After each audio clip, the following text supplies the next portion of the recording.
What is up, my homies? This video is going to be about signs of a faulty TIPM. We're going to talk through it based off of my own experience. The video playing in the background is when we replaced a TIPM on a Jeep Grand Cherokee. We had one go out a couple of years ago, and thinking about that inspired me to make this video to just talk through what we saw and hopefully help you figure out if you need to replace your TIPM. So if this video helps you out, we appreciate it if you consider subscribing in return. It's free for you. You literally just press the button and we get a subscription. We'd appreciate it if you consider doing that. Signs of a faulty TIPM. That's where we're going to start. I'll also talk about what I recommend doing once you reach a conclusion that you need to replace your TIPM. We'll talk through the signs first. So the things we noticed, I'll start with what we noticed and then go through just some other things. What we noticed right away was power windows. So like the roll down the window button, they weren't really working well. Sometimes they would work, sometimes they'd work poorly, and sometimes they'd work normally.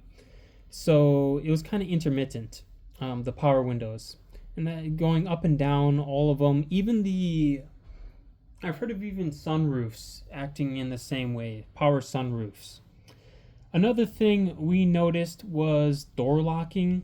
The power door locks, like the button you press on the inside of the door, and even on your key fob, that wasn't working very well. Now, all these things I mentioned so far can be due to other problems, like the windows unrolling slowly can be like a mechanical issue with the mechanism of the window unrolling.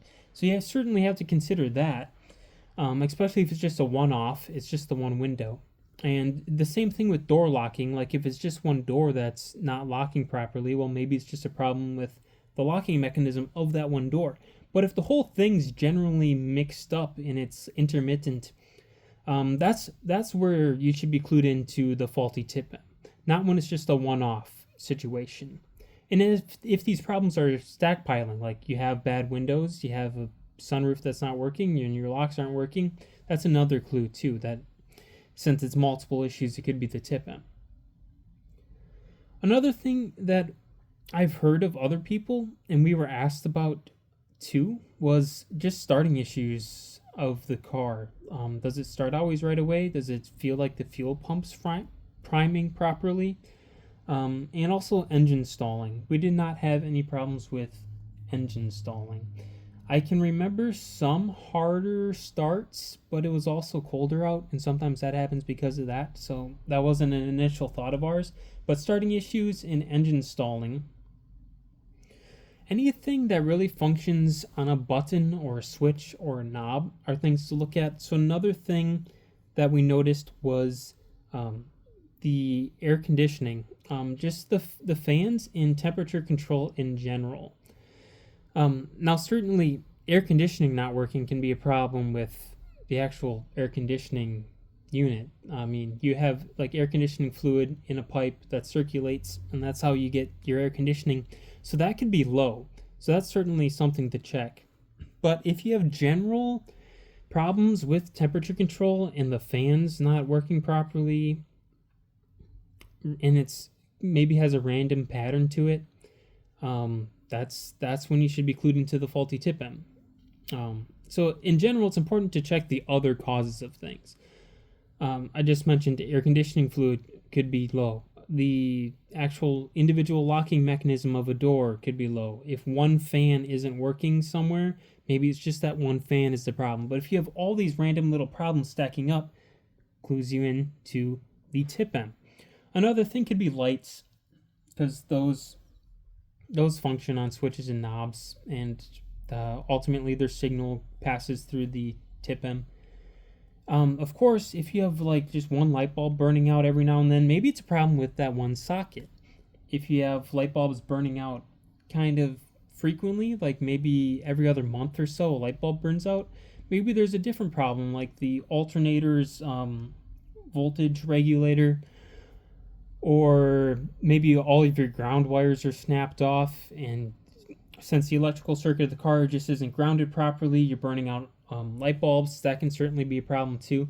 So again, check some of the other root causes things, but if you have a stockpile of random intermittent issues, think TIPM. The last thing I want to mention is the windshield wipers. That's something we noticed. Windshield wipers weren't working. I think what happened to them was they would work at certain speed settings, but not others. So random issues like that with the windshield wipers can certainly be a sign as well.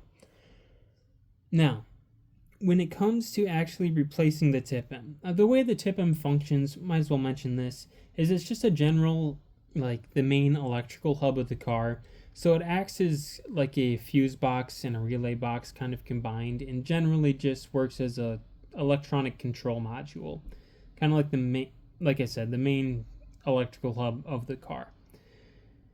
And replacing it is really up to you what you want to do. Do you want to buy a brand new one, or do you want to buy a rebuilt one? Those are really the two main options, and there's rebuilt ones pretty much everywhere, and you can get new ones too.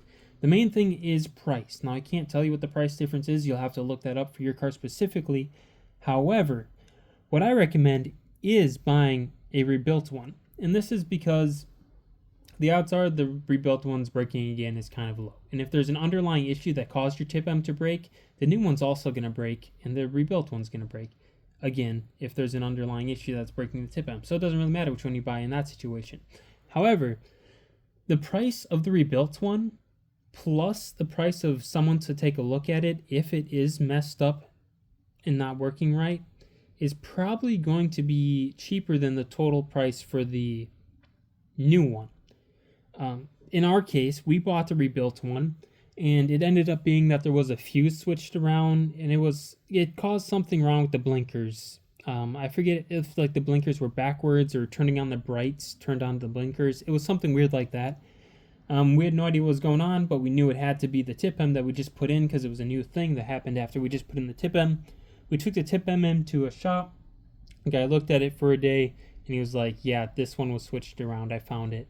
And the price for the rebuilt one, plus the price to have that guy look at it and diagnose that, was cheaper than what it would have been to buy a new one. So that's just why I recommend buying a refurbished one or a rebuilt one.